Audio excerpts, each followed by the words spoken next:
Tell me about your vision. Well, Harry, it's great to be here. Pretty much, I've started out my business with one goal in mind, and that is to add value to other people. And as I've kind of grown in my business, and I've been doing this for about 2 decades, I really like to help people be more effective communicators to increase their results, build deeper relationships, and of course, add value to their business. So that's kind of my vision in a nutshell. I really like helping others and helping them get results. That's amazing. I think adding, being able to add value to someone is a very powerful tool to be leveraged. So tell me more about that. What exactly do you mean by adding value to someone or a business? Yes. Well, when I started out as an entrepreneur, I started out doing a lot of training. And then over the years, I've kind of, fine tuned what I really do. And mostly what I do now is I'm a communication strategist. So I help my clients who are mostly leaders become more effective communicators, to lead more effectively, to communicate more effectively, to present more powerfully, and even if they're on a podcast, how to make sure they get their message across, right? So communication is something that we spend a lot of our time doing. And in fact, some studies say you spend about 80% of your waking day in some form of communication. So what I've developed is what I call the 6-step impact process. And I kind of teach people this methodology that they can use to craft and deliver more powerful communication, whether it's face to face or in writing or in front of a group or, on camera. That's awesome. And how long have you been doing that? Like, when did you start doing all this? Yeah, I started my business back in 2010, so it's been over, I'm just going to say over 2 decades because it's been a little bit longer than that. But, I started doing this when it really wasn't popular to have a home office, right? People were like, you'd like to pretend that you didn't have a home office. So you didn't want people to know, you worked out of your home. But now, of course, it's almost a daily routine for a lot of folks. Yeah, that's awesome. That's awesome. Thank you for sharing that. Um, so tell me more, Patrick. How did you get started into this path 20 years ago? I would say coaching, speaking 20 years ago. Um, I can't imagine it being that big. Yeah, That a lot of people will be doing that. right. So how did you get started on that, and Yeah, where did this all come from? yeah. Well, my undergrad degree is in radio and television, and I went back and got my master's. And so, right before I started my business, I was the executive director for a state association. So I was out there running an association, leading other leaders on how to be more effective in their particular specialty. And when I started my business, I really started out wanting to do mostly speaking and training. So as a director, right, I was hiring speakers to come and speak at our conferences. And I was saying to myself, I can do that. Not knowing, you have to have more than a good speech. You have to know a lot about the business side. But that's really how I got started. I quit my job. I started my speaking business. And of course, I do a lot of work with people who want to be speakers today. We have an organization called the National Speakers Association, and we have local chapters. There's actually a chapter right there in Austin, Texas. So one of the things that I try to help people do if they want to be in the speaking business, and that's not my normal niche, but it's one of the things that I do, is I tell them don't do what I did, which was just to quit my job. So I just quit my job, Harry. It really wasn't the smartest thing to do, but I really wasn't happy at work. I didn't want to get up and go to work anymore. I'd saved a little bit of money. And so I put out my shield and started doing speaking and training. Now, when I started, speaking has been around. It's a lot more popular today. I belong to the National Speakers Association.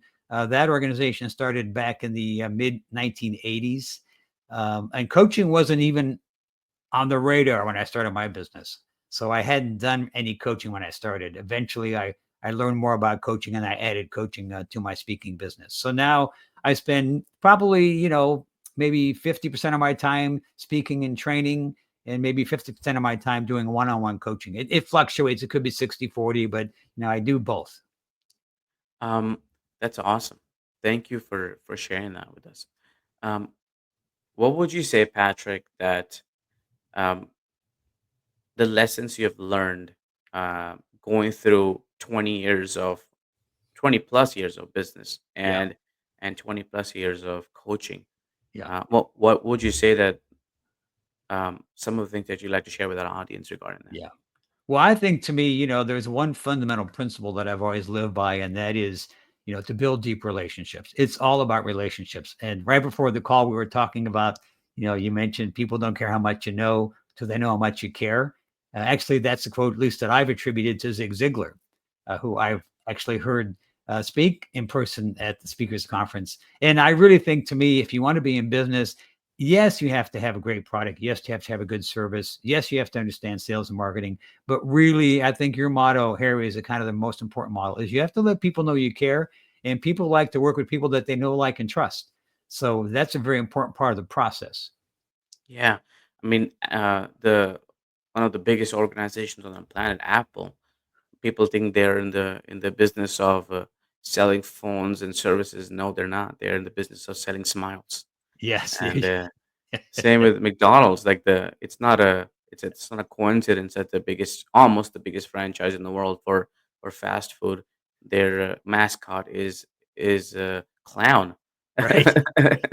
So yeah, that's absolutely Yeah. correct. Yeah, thank you And for sharing that. Harry, you bring up a very important point, and this is something I learned years ago when I got my MBA. It was a phrase called marketing myopia. Have Mhm. you ever heard of marketing myopia? I have the myopia. I Yeah. have it. I don't have. Yeah. I don't know what is marketing Yeah. myopia. So marketing myopia, you kind of referred to it as that people sometimes forget what business they're really in, right? I'm Mhm. in the speaking business. I'm in the coaching business. I'm in the hamburger business. I'm in the phone business. And so I remember this very clearly when I was taking a class, and they were talking about the example that when airplanes came in, the railroads thought that they're going to run out, they're going to be out of business, because now there's a new form of transportation. When movies were very popular. Then television came in, same thing. But they all forgot the most important thing is they weren't in the movie business. They weren't in the television business. They were in the entertainment business. They weren't in the railroad business. They were in the transportation business. So I Yeah. think what you shared is so important. Like when Apple's in the smile business, I'm in the education business. Right. I'm not a speaker. I'm really actually, Harry, I'm really in the problem solving business. That's what business I'm really in. So Yes. when you start your business and you want to know what your vision is, you got to make sure you don't get into that marketing myopia, right? You don't want to make sure you're thinking of yourself as a speaker, a trainer, a coach, Yeah. entrepreneur. You really need to know that you're bigger and broader than that. So I don't know if you follow Alex Hermosi or not, but he is one of those people whose ideas and thoughts are very, very precise on what you just said and mentioned. He was talking about a situation like a lawyer. He said once you go into a business, right, and then you start to scale it, and then you have issues and problems. After a certain point, that's when you actually figure out what business actually am I in. You're not Right. in the lawyer business. You're not in the case business when you try to scale a business. He said for a lawyer, that is recruiting business. Uh Like you huh. need to recruit high level talent so you can get your time back. At the end of the day, you can get all the secretaries in the world and all the paralegals, but if you don't have someone by your side which is as higher or a better lawyer than you will never be able to scale a law firm.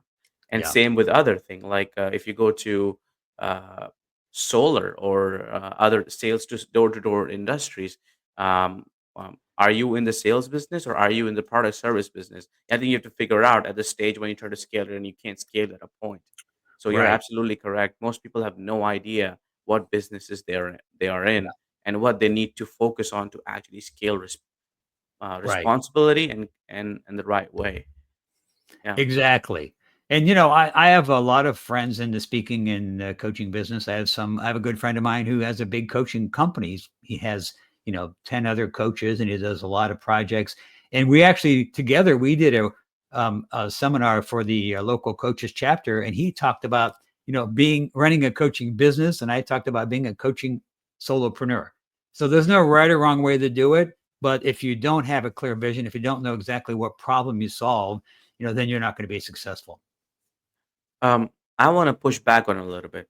I want to say you mentioned uh, there's no right or wrong way of coaching, and you are on the solopreneur side.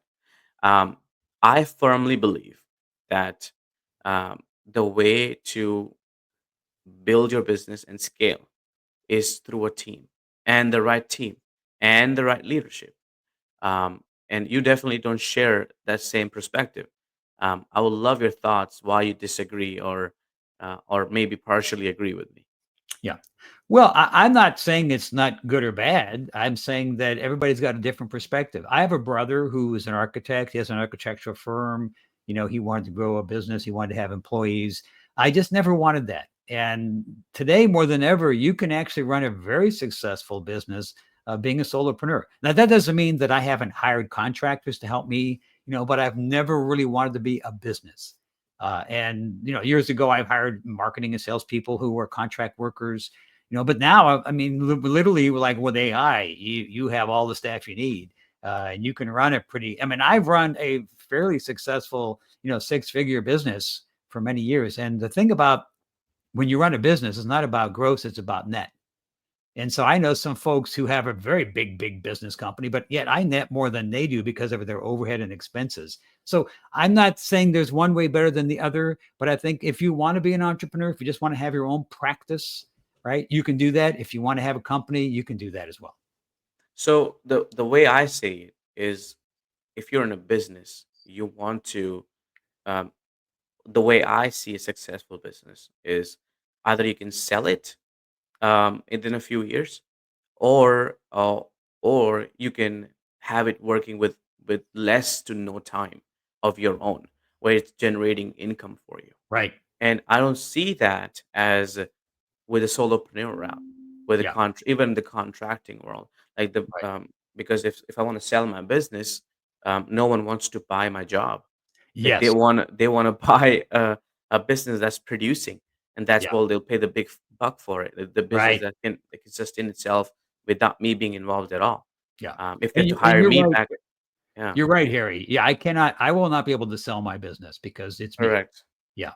However, I can sell my methodology, I can sell my program because I've created a program called Communicating with Impact. So that is a methodology. I have a book, I've got a workshops. If I wanted to, I could franchise that. I could, license it, but I can't sell my business because if when you take me out of the equation, there's no business. Thank you for being here today. I'm really happy that you tuned in to Vision Pros Live. I'm looking forward to seeing your reactions as these episodes continue to move forward. This is going to get more and more fun. We'll have more and more engagement as well. We'll invite people to participate in the show. And thank you for giving us your time and attention. Have an excellent time building out your vision and becoming a Vision Pro yourself.